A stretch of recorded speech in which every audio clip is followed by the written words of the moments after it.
Бұл күнде адам баласына асатынан төнетін қауіп қатер аз ба? Біреу оттан, біреу оқтан, енді біреулер соттан қорқады. Аттап бассаң жол апаты, үйреншікті ұрығары тұрыпты ғой, бұрын көз көріп құлақ естімеген діни экстремизм, лаңкес дейтіні тағы бар. Енді бір білгіштер ғаламдану, жаһандану деген тажалдар келе жатыр. Солардың өңешіне түсіп кетпейік, Құдай сақтасын деп жалбарынады. Олардың сөзіне сенсең заман ақыры әне-міне тақап тұрған секілді. Ал біздің бабағұмар ақсақал осы қашыртқы сөздердің бірде-біріне мәу деп айылын жиған емес. Соның бәрі жай даңғаза дақпырт секілді. Көз алдына ештеңе елестемейді. Ал тіпті сондай қауіп қатер ел басына төнгеннің өзінде одан шошитын ештеңе жоқ. Көппен көрген ұлы той. Түбінде жасы 70-ке толған бабағұмардың бір ғана жауы бар. Ол басқа емес, ол баса көктеп келіп қалған кәрілік. Жұрт оны дауасы жоқ дерт дейді екен. Уақыт өткен сайын әл қуатыңды азайтып, қол аяғыңа тұсау салып, әр алуан ауру сорқаудың да өзімен бірге ала келіп, адамды жекелеп апарып жығатын көрінеді. Міне, күрескіш болсаң, осы кәрілікке қарсы күрес. Бабағұмар кәрілік туралы ертеде өткен даналар не айтты екен деп, соңғы уақытта біраз кітаптарды сүзіп шықты. Қазақта 90-ға келген, тіпті 100 жасаған кәрілер де аз болмапты. Бір қызығы солардың ешқайсысы кәрілік жайында бір ауыз жылы сөз айтпаған екен. 90 деген тор екен, төңірегі қазып қойған ор екен, ел қонбайтын шөл екен, келмей тұғын немекен депті бұқар жырау. 90 жыл жасаған қуанбайды, жаны күйіп өкінеді. Жасы 90-ға толған соң хан ордасымен қоштасып, өз еліне келіп тыным алған екен жарықтық. Ал өзінің 95-ке келген жасын 2:41:15-тен асып тұрмын, аяқты апыл-тапыл басып тұрмын деп жұмбақтаған Ақтайлақ би не айтты екен бұл туралы? Ол кісі кәрілікті жақсатамайды, керек десең кәрілікке өлердей өш. Әрі би, әрі ақын Ақтайлақ 80 жас аузымдағы тісім далды, бір-бірлеп бойымдағы күшім далды. Жарыммен Құдай қошқан енші айырып, сүйектей арулаған бөлек салды депті Бақиғаттанардан 15 жыл бұрын. Жасында өзі сері және аса көрікті болған ұлы би ең алдымен кәріліктің қас қылғандай адамның көркін, сыйқын бұзатынын кешірмейді. Аузымдағы сөзді алды, маңдайдағы көзді алды, бұтымдағы безді алды деп кәрілікті кәдімгі тонаушы ретінде айыптайды. Егер сол үшін үкім шығар десе, қара қылды қақ жарған қатал би кәрілікке ердің құнын кесіп қана қоймай, дарға тартатын түрі бар. Ал 18 ғасырда өмір сүрген шал ақын не айтқан дейсіз ғой? Ол кісі бұл 80 қойдау мені қалжыратып, қайтып өлең айтамын алжып жатып, 80 түгіл 90-ға бой бермесем, ұсақ тура бет берсе балбыратып деп, кәрілік пен кедейшілік қосарланғанын айтып шағымданады. Демек, кәріліктің біремі жақсы күтім, жайлы көлік, жылы жұмсақ ас болғаны ғой. Айтты айтпады, өзі ашаламан отырған жоқ. Жігіт адамға кәрілік келіп қабаттаса, істің құрдымға бет алғаны емес пе? Ал сол кәрілік адамның өмір жасы туралы ұлы Абай не айтты екен? Ұлы ұстаз жасы 60-ға келмей тұрбақ, өмірден түңіледі. Көңілім қалды достан да, дұшпаннан да, алдамаған кім қалды тірі жанда, немесе келдік қой талай жерге енді, кіруге қалдық төргенді деген өлең жолдары сол сөздің айқын дәлелі. Абайдың тірліктен безгені сонша, жайнаған туың жығылмай, жалын жүрек суынбай, жақсы өліпсің япырай деп, өмірден ерте қайтқан інісі Оспанның өліміне қызығады. Демек, ілім-гілімге жетік, не шем, не кием демейтінім, Шонжардың баласы Абайға да өмір сүру оңай болмағаны ғой. Бірақ өткен даналардың шегелеп айтып кеткен өсиетіне қарамай, адамзат баласы, әсіресе біздің қазақ, ұзақ жасауға неге құмар? Кейінгі жастарға ақсақалды, сары тісті бол, жасың ұзақ болсын деп бата беретін несі? Әлде бұл адам пендесінің жарық дүниені қиып кетуі оңай емес. Сондықтан ұзақ өмір сүріп, тіршіліктің ащысы мен тұщысына әбден тойып, бұл дүниеде қимайтын ештеңе қалмаған кезде жер қойнына қуана-қуана кірсін дегеніме екен. Иә, солай болуы да бек мүмкін. Қалай болған күнде де адамға бір-ақ рет берілетін жарық дүниеден артық не бар дейсің. Ал сонда бабағұмар секілді 70-ке қадам басқан қарттарға не істемек керек? Кәріліктің кісі қызығатын ештеңесі жоқ екен деп тірлікті тоқтату керек пе?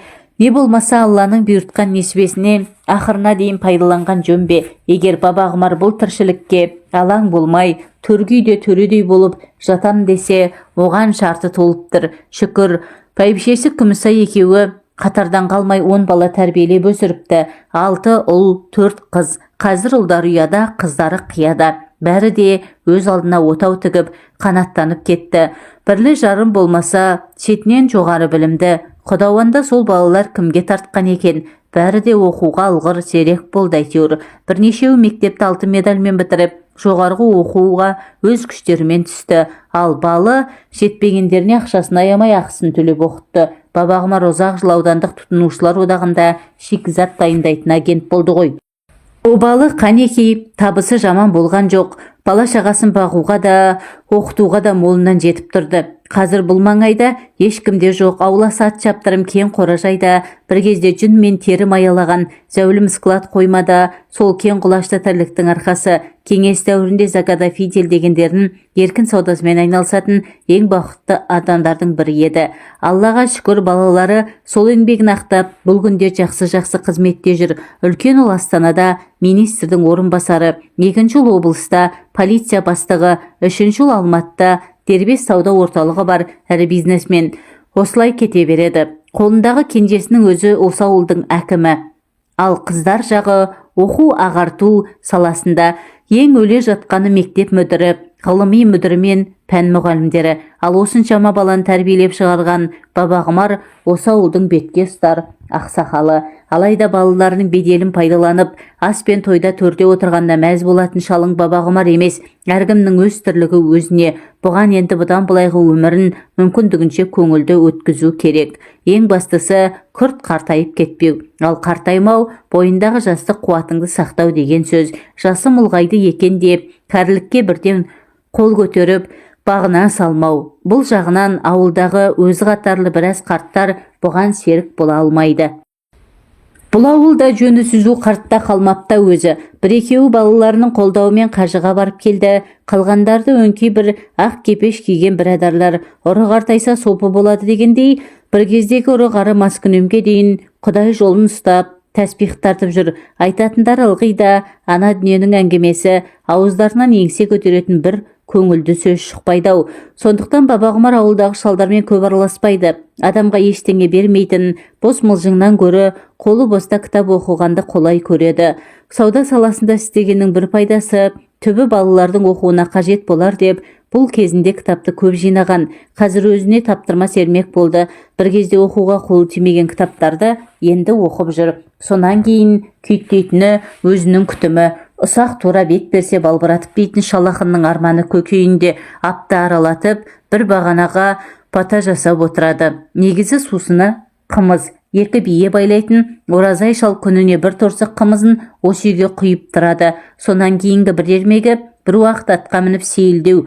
Құдай жаяу қалғаннан сақтасын. Атқа мінуден қалдым дегенше бәрі бітті дей бер. Осының бәрі Бабағұмардың ойынша кәрілікті тежеп, адам өмірін ұзартатын дәрілер. Бұлардан басқа бойыңды қорғасындай балқытып, 62 тамырың дейдіретін тағы бір дәрі бар. Ендігі әңгіме сол туралы. Жалпы Бабағұмардың таяудағы 5-10 жылда жығылып кететін ойы жоқ. Әлі де өзіне сенімді, күш қуаты мығым. Әсілі бұлардың әулетінде 100 жасаған кісілер көп болған. Ол 8-ші ғасырда өмір сүрген Жолымбет деген атасы 136 жасқа келіпті. Жолымбет биден 7 ұл тараған ғой. Кейін 7 Жолымбет аталған солардың ұрпағы бұл күнде Ақсуат халқының қақ жарымын құрайды. Жолымбет би 130 жасқа келгенде жасы 100-ден асқан тұңғыш ұлы Қыдыр алжыңқырап отырса керек. Сонда әлде ақыл естен танбаған дана би бұл қарған не көрмеді. Ылғида желдің өті жаудың бетінде жүрді ғой. Бұл құлынның шаршайтын уағы болды деп баласының маңдайынан сипайды екен. Жолымбет би Ақтабан шұбырынды кезеңінде елмен бірге арқа ауып барып, сол жақта қайтыс болған. Зират Ақмола маңында Жолымбет бекетіне жақын жерде кезінде 1,5 ғасырға жуық өмір сүрген сол Жолымбеттің тұқымы ғой бұл Бабағұмар. Отағасының сәскелік қымызға қанып алған соң бір уақыт атқа мініп сейілдейтінін жоғарыда айтқанбыз. Осының бәрін ретке келтіріп басқарып отыратын Күмісай бәйбіше, омырауынан 10 бала өргізген алтын алқалы батырана, Бабағұмардың өзінен бірақ жас кіші, ата жолдас, қу кәрі, кезінде аса ажарлы сұлу әйелдердің бірі еді. Амал не, балалардың әуресімен бұл да қартайды ғой. Дегенмен ұл қыздар осы Күмісайға тартқан. бәрі де келбетті, ажарлы, ұлдары көкжал бөрідей, қыздары қызыл түлкідей. Бір сөзбен айтқанда бұл отбасының тірлігі еш уайым қайғысыз, былайғы жұрт қызыға қарайтындай тату тәтті жүріп жатқан. Тегі ойда жоқта құйындай соғып өткен бір жағдай бұл шаңырақты шайқалта жаздады. Тәйірі алақандай ауылда жасырын сыр жатама. Көп ұзамай ауыл әйелдері арасынан сыпсың сөз тарады. Сөйтсек бабағұмар күн сайын атқа мініп қырға шыққанда жай ғана сейілдемейді екен. Жоғарғы сай аузындағы сиыр басында жалғыз үй отырған жесір келіншек Қырмызының үйіне барып тұратын көрінеді. Басында бұл сөз ауылдың табын сиырын бағатын бақташы шалдан өрбіген екен. Басында бұл хабарды мектепте мұғалім болып істейтін осы үйдегі кіші келіні естіген екен. Көп ұзамай ауыл-ауылды аралап кетті. Ол бұл жаңалықты сұмдықтай қабылдап үйдегі енесіне жеткізген жасықты. Бір ғажабы Күмісай бәйбіше бұл хабарға бәлендей таңданған жоқ. Сондай-ақ бұл сөздің жай өсек емес, шын нәрсе екеніне де күмән келтірмеді. Қайсы бір әйелдерше от алып, қамысқа түсіп, сырда шашпады. Жә болды, жұрттың өсегіне ілесіп, соны бірге жайып жүрсіңдер ме? 70-тегі шалға кім дайын тұр дейсің деп келінін басып тастады. Қырмызы оның жақын келіні. Анда-санда туысына барып, хал жағдайын білгенде не тұр. Ал Күмісайдың ішкі ойы мүлдем басқа бағытта жүріп жатыр еді. Осындай бір жаңалықты ол көптен күткен.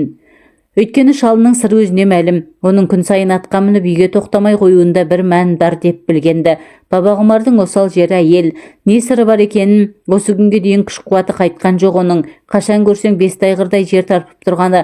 Ал Күмісайдың өз басы төсектен қалғалы қашан. Соңғы жылдары күйеуіне алда разы болсын қайтып қасына жолатпай қойған. Тіпті соңғы бір жолы түс шайысып қалатын болған соң айналайын. Саған екі дүниеде де мен разы, Құдай разы. Бұдан кейін мен әурелеуші болма.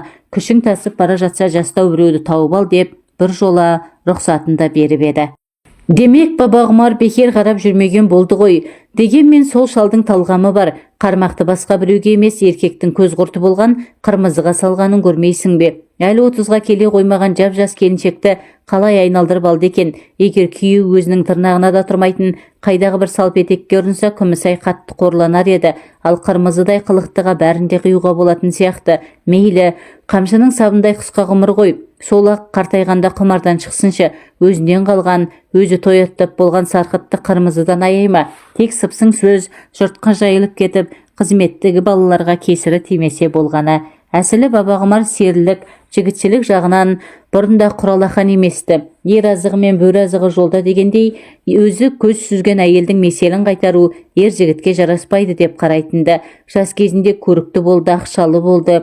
Қай заманда болсын күлшелі бала сүймекке жақсы. Айтпақшы, бабағұмардың домбыраға қосылып ептеп ән айтатыны бар. Ауыл аралап жүрген қанеки, сонымен шыққан мейіз, қасына сұлулардың көп жантайдық деп бір жанның жамбас сипарын жиі айтатын. Ал өзі әйелі Күмісай болса үнемі тоқшылықта, бейшара жылара ауыр аяқты болып, аузы мұрнынан шығып отыратын. Сұлуды сүймелік пайғамбар сүннеті деп Толабай. Соған қарағанда жастық шақта ойнап күлу күнәға жатпайтын болуы керек.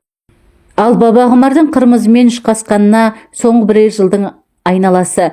Осының алдында ғана жол апатынан қаза болған келіншектің күйеуі бұған аталас ағайын болатын. Бастабында кішкентай қызымен жесір қалған әйелдің қал жағдайын сұрап тұрмыстық жағынан көмектесіп дегендей ара-тұра барып тұрды.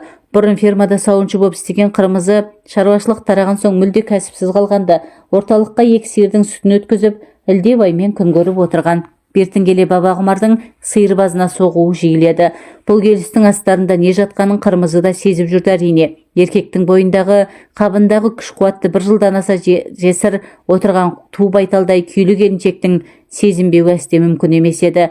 Олай дейтініміз Қырмызы да өзіне сенімді болатын. Әлі де ажары таймаған нұрлы дидар, жастық сыны бұзылмаған сұлу мүсін, зипа бой, әлгі романдарда айтылған қазомырау қыпша бел бәрі де Қырмызының бойында еді. Маған сұқтанбай көр, сүйме көр дейтіндей. Ал осыған енді 70-тегі қарттың көзімен қарап көр.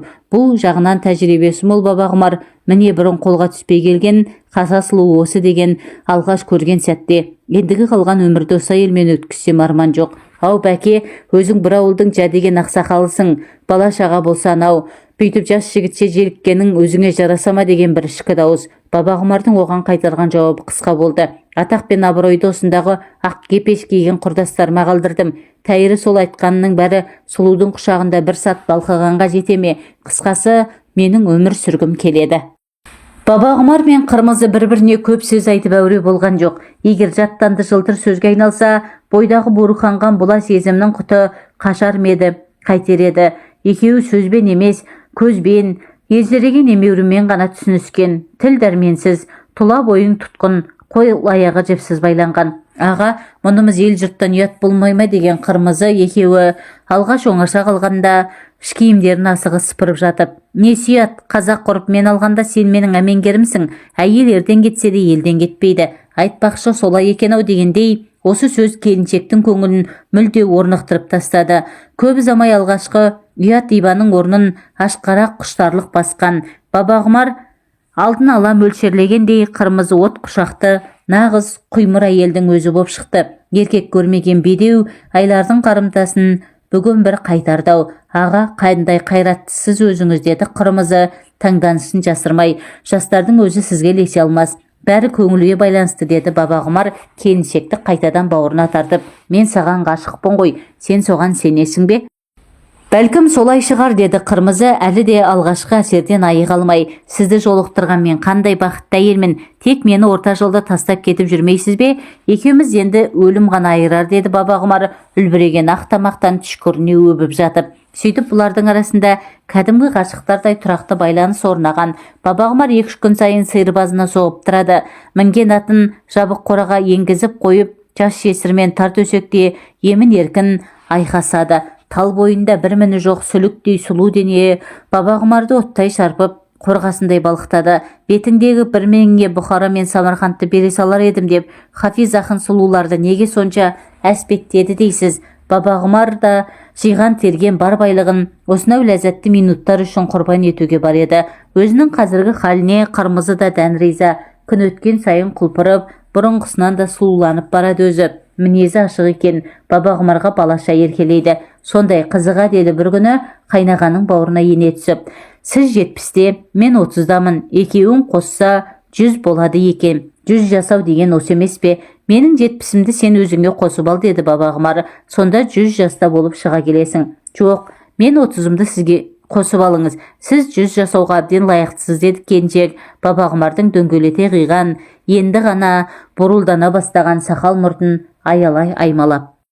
Неге олай дейсің? Сіз сондай сұлусыз, деді Қырмызы жас балаша шолжаңдай тіл қатып. Тұла бойыңызда артық ет жоқ. Қалай сақтағансыз өзіңізді? Сен үшін сақтағам. Енді менің бойымдағы өзің ұнатқан нәрсенің бәрі сенікі. Ешкімнің таласы жоқ. Ал бәйбішеңізше, ол тояттап болған, айналасында 10 бала өріп жүр, сол жетпей ме? Бәйбіше де сізді өлердей сүйген-ау шамасы. Оны қайдан білдің? Сізді сүймесе азаптанып 10 бала табама. Күмісай сұлу ғана емес, өте ақылды әйел болды. Осындай күндердің бірінде қолдарындағы кенже ұлдың жасы 35-ке толып, соның туған күніне осы аудандағы ұл мен қыз түгел жиналған. Тек Астанадағы, Алматы мен Өскемендегі үлкен ұлдар ғана келе алмады. Әкелері туралы хабарды бәрі дерлік естіп алыпты. Кешкі дастарханға отырмас бұрын әкелерінің үйде жоқтығын пайдаланып, Баба Құмар бүгін де атына мініп сиырбазына кеткенді. Бәрі бір бөлмеге жиналып кеңес құрды. Бөрік кигеннің намысы бір демей ме? Ұлдар жағы өздерің сабырлы ұстап отыр. Әкелерінің қылығын сұмдықтай қабылдап, белсенділік танытқан. Осындағы мұғалім қыздар, өмір бойы педагогикамен суырылған ағартушы мұғалімдер тақ бір педсоветте отырғандай алма кезек сөз алып, әкелерін біраз жерге апарып тастады. Ақсақалдың бұл қылығы шектен шыққандық, отбасының абыройын ойламағандық. Осыдан кейін ел бетіне қараймыз десті. Мұндағы бізді қойшы, ертең біреулер әкелері моральдық жағынан азғындаған деп, жоғарғы қызметте жүрген ағалардың үстінен арыз жазама деп қорқам, деді аудандық оқу бөлім басқаратын үлкен қыздардың бірі.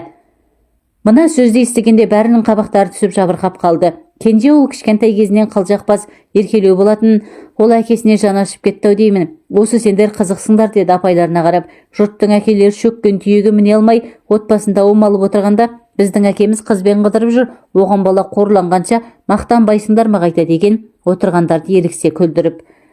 Саған ойын керек-ау деп мектеп мүдірі болып жүрген апай оны тыйып тастады. Бұл іс асқынбай тұрғанда тыйым салмаса болмайды. Келесі жолы орталықтағы ағаларды да шақырайық. Бәріміз ортаға алып, әкейдің тәртібін мықтап тұрып талқылауымыз керек. Қыздарының сөз ішіне сыймады ма екен? Осы тұста манадан бері үнсіз отырған Күмісай тамағын кенеп қозғалақтады.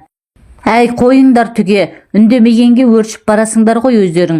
Болымсыз шаруаға бола, алыстағы балалардың алаңдап не істемексіңдер, деді ол ренжи тіл қатып. Сонан соң әкелеріңнің ісін талқылайтындай, сендер кімсіңдер соншалық? Ұят, намыс деген бар ма сендерде? Бұндайды күтпеген мұғалім қыздар аналарына қарап бақырайды да қалды. Тек әлден уақытта, міне қызық, біз сіздің намысыңызды қорғап отырсақ, сонда не істеуіміз керек? Әкемізді тәртіпке шақырмай, сол беті қоя беруіміз керек пе десті. Жамырай тіл қатып, түк те істемейсіңдер, тек әкелеріңді ел көзіне түсетін артық жүрістен құтқару керек деді Күмісай. Ол үшін ана сиыр базындағы Қырмызы деген келіншекті осы қораға көшіріп алсаңдар болғаны. Ол өзі жұмыссыз жүрген көрінеді. Әрі үй қызметшісі ретінде бізден жалақы алып тұрсын. Мама, сіз өзіңіз не айтып тұрғаныңызды білесіз бе деді аудандық оқу бөлімінің бастығы анасына шошына тіл қатып. Білен деді Күмісай мырс-мырс күліп. Тәйірі қос қатын алған қазақтың жаңа көріп жүр дейсің бе? Қос қатын алу сұмдық болса орысша тәрбиеленген, сендерге сұмдық. Әйтпесе бұл қазақтың 1000 жылдық салт емес пе? Қыздар үнсіз қалды. Осы тұста аудандық сотта тергеуші болып жүрген ортаншылдардың бірі сөзге араласты. Мама, сіз сонда әкемізге ешқандай кінә артпайсыз ба? Оған не кінә қоям? Кінә әкелерің демес менде деді. Күмісай отырғандарға тағы да таңғала қарап. Көп бала табам деп, мына мен ерте қартайдым. Жұбайлық міндетімді ақырына дейін атқара алмадым. Ал тұғырдан таймаған еркек мұндайда қатын алмай не істейді? Ақыры бәрі Күмісайдың сөзіне тоқтаған. Арада бір апта өткенде Қырмызы Бабағұмардың қорасына көшіп түсті. Бұрын ұлдардың бірі отырған 3 бөлмелі отау үй бос тұрған. Қызымен екеуін соған кіріп алды. Ешқандай сөкеттігі жоқ, жұмыссыз жүрген келіншек үй шаруасына жалданған кісі болып есептелді. Екі әйел артық сөзге бармай, өзара іштей ұғысқан. Осының бәрін реттеген Күмісай бәйбіше екенін білгенде Қырмызының төбесі көкке жеткендей болды. Мұндай адамның жолында құл болу аз ба? Құрбан болып кетсең болмас па? Сен енді осы шаңырақтың бір мүшесісің деген Күмісай келесі күні Қырмызыны қасына шақырып, бүгіннен бастап малға да, жанға да, шалға да сен ие боласың. Ал маған өле-өлгенше тік тұрып қызмет етесің. Ұғып тұрсың ба? Әміріңізге құлдық ханым, бәрі де сіз айтқандай болады деді Қырмызы басы жерге жеткенше иіліп. Бұрынғыдай алысқа сабылмай, іздегенін өз қорасынан тапқан Бабағұмар да бәйбішесіне дән риза. Жаңа жағдайға балалар да көндіге бастаған. Қалыпты тіршілік өз ырғағымен өтіп жатқанда. Ойбай бәке, масқара болдық деді Қырмызы бір күні екеуі төсекте жатқанда. Мен сірә жүкті боп қалған сияқтымын. Оның не масқарасы бар, сүйінші сұрамайсың ба қайта? Ұят-ай, ел жұртқа не бетімді айтам? Не сүйат? Баланың әкесі қасында отырса, балаға фамилияңызды бересіз ғой деді Қырмызы сәл ойланып. Әлбетте, ұл туысатын жетпіспай қоямыз. Қазір Қырмызының іші білініп қалды. Алда шілдехана, көптен көрінбей кеткен жетпіспай келе жатыр жарық дүниеге. Апырай, қайдағы бір қатып қалған қасан қағидаларды ұстанамыз деп, өмірге келетін қанша перзенттің жолын кестік десейші, бауы берік болсын жарық дүниеге талпынған жетпіспайдың.